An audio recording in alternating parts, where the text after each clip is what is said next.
তবে প্রতিবারের মতো ছবি আঁকা এবং দেয়ালের যে কাজগুলো আমরা আমাদের লোকশিল্পের যে মোটিভগুলো আছে সেগুলোকে কেন্দ্র করে হচ্ছে এটা আঁকছি।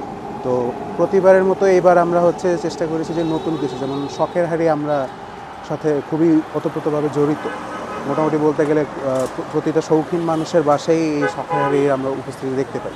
তো আমরা চেষ্টা করি যে এই বিষয়গুলোর সাথে যেভাবে আমরা ঘরে দেখি এবং আমাদের চারুকলাটা যাতে ওই মানুষগুলোর সাথেই আমরা রিলেট করাতে পারি, তো সেই চিন্তা থেকে আসলে এই মোটিভগুলো নেওয়া। তো এবারের শখের হাড়ির মোটিভগুলো থেকে হচ্ছে আমরা পাখি, হাতি, ঘোড়া এবং অন্যান্য আরও যা যা আছে ফুল, লতা পাতা, এইগুলাকে দিয়েই আমরা প্রতি বছরের মতো আসলে বলতে গেলে এবার একটু মানে ইয়েটা কম কম আমি বলবো একটা কারণে, সেটা হচ্ছে যে রিসেন্টলি গাজা বা প্যালেস্টাইনে যে বিষয়গুলো হচ্ছে সেটার ক্ষেত্রে আসলে আনন্দ প্রকাশ করার মতো অনুভূতি আসলে আমাদের মধ্যে থাকছে না।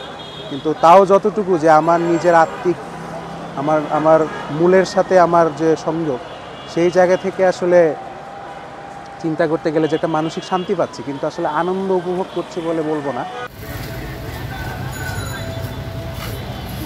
প্রতি বছরই মূলত আমাদের একটা থিম নিয়ে কাজ করা হয়, যেটার উপরে বেসিস করে আসলে দেয়ালগুলো আমরা মোটিভ দিয়ে বিভিন্ন ধরনের ডেকোরেশন করে থাকি। তো গত বছর আমাদের যেমন রিক্সা পেইন্টিং নিয়ে কাজ করা হয়েছিল, এই বছর আমরা হলো রাজশাহীর যেই শখের হাড়িটা হয় সেই শখের হাড়িতে যেই মোটিভগুলো ব্যবহার হয় সেগুলো দিয়ে আমরা আমাদের এই ডেকোরেশনের কাজগুলো করতেছি।